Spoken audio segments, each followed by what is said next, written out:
All right, everyone. Michael Quinn Sullivan here at the Texas Scorecard stage, at the Texas Scorecard booth at the Republican Convention. So excited to get to sit down with someone I've known for a long time as a grassroots activist, D'rinda Randall, who is now the vice chair of the Republican Party of Texas. Congratulations. Well, thank you very much.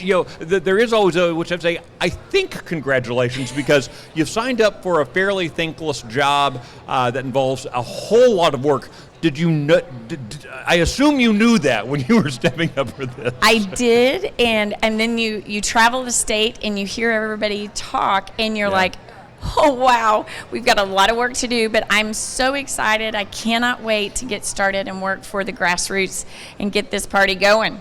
So I had a great conversation with the new chair, Abraham George. Yeah. The two of you kind of ran as I think kind of a loose ticket. Loose ticket, yeah. And he described, which I thought, to me, very reassuring, that he kind of confirmed what I believed, that you are an amazing grassroots organizer. It's what I've known about you. Yeah. And that he said his hope was that y'all's relationship would be one where you would be kind of the driving, energizing force with grassroots activities. Yes. So give me a sense then. I've seen you in North Texas doing kind of the grassroots organizing stuff, but now you've got the seventh largest economy on the planet to work around, with 30 million people to engage. What do you hope to achieve as the vice chair as it relates to grassroots activism? Well, grassroots, I've always been grassroots. I have ran campaigns from Congress to school board, and the thing that I'm seeing is apathy. 30% of Christian registered Republicans didn't vote in this last election, and that's a great marker for us to have as a goal. Right. And then also Black and Hispanic Americans are coming to our side because their side is cray-cray. And it is time for us to capitalize on that. I want to work on messaging, and then I want to work on training with that messaging that is persuasive. And the tools are already something that we can do, but also helping the precinct chairs not be overwhelmed, not get burnout level. I want to help them stay engaged, stay motivated, because the time is now. Wonderful things are happening. I mean, look at all the elections that happened in the primaries. Right. It's been fantastic.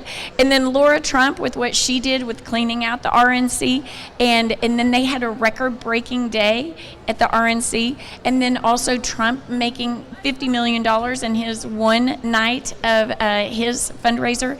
It's just that the momentum is there, and we've got to capitalize on it. And we have millions of illegal Biden voters coming over. We have to combat that, and the way you do that is get the grassroots ready, get them motivated, because we have 5 months to fix this thing, and we have got to get engaged, and let's do it. When we think of grassroots activism, think of the importance of this election. There's the thousands of people here at the convention, but this is a drop in the bucket of what's needed to reach the roughly 17 million voters. What practical things can the stay-at-home mom, the retired guy in Amarillo, the folks just here today, what practical things would you encourage them to be doing to talking to their neighbors and their family and encouraging them to participate? It's getting the intimidation off. Right. Because that's one of the things that I even talking to my friends that they just tell me, D'rinda, just tell me who to vote for.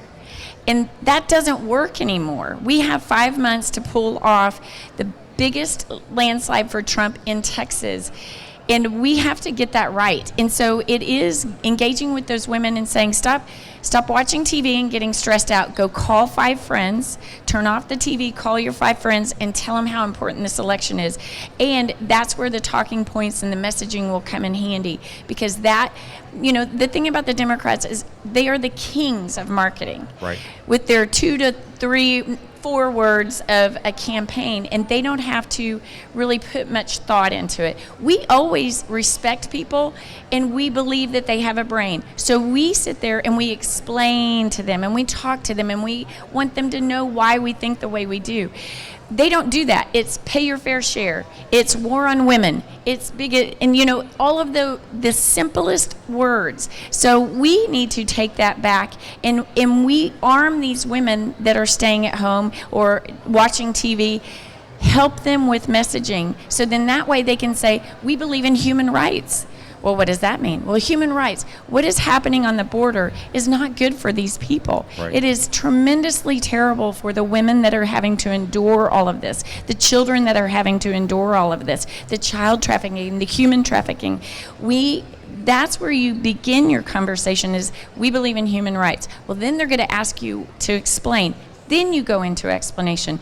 Don't spend your wad right there immediately, because people will get burnt out and they won't listen. Right. You mentioned a moment ago the idea of kind of the election problems that could occur out there. A lot of concerns about illegal voting and that sort of thing.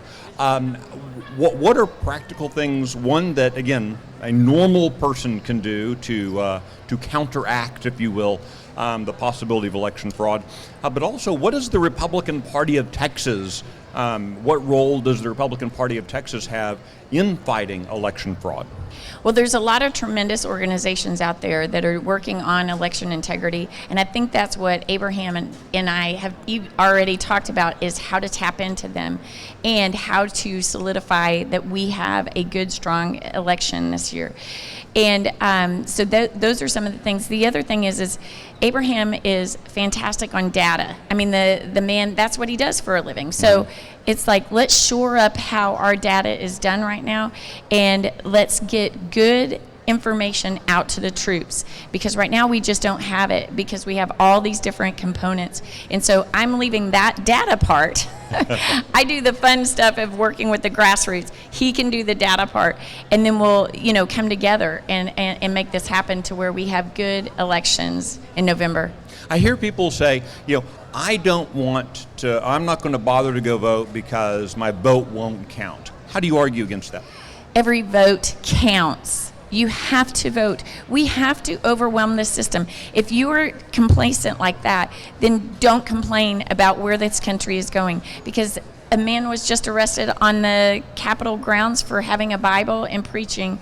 That is going to only get worse if Trump is not in office. So we have to protect ourselves, and how you protect yourself is to vote.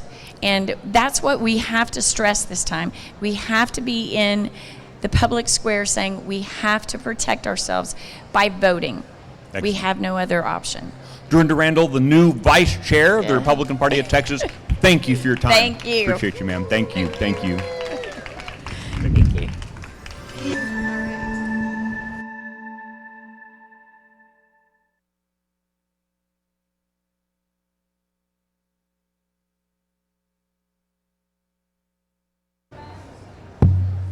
Coming up in just a moment, Sarah Gonzalez is going to visit with Corey DeAngelis, and then I'll be having a conversation with U.S. Representative Chip Roy. That's coming up here in the next few minutes.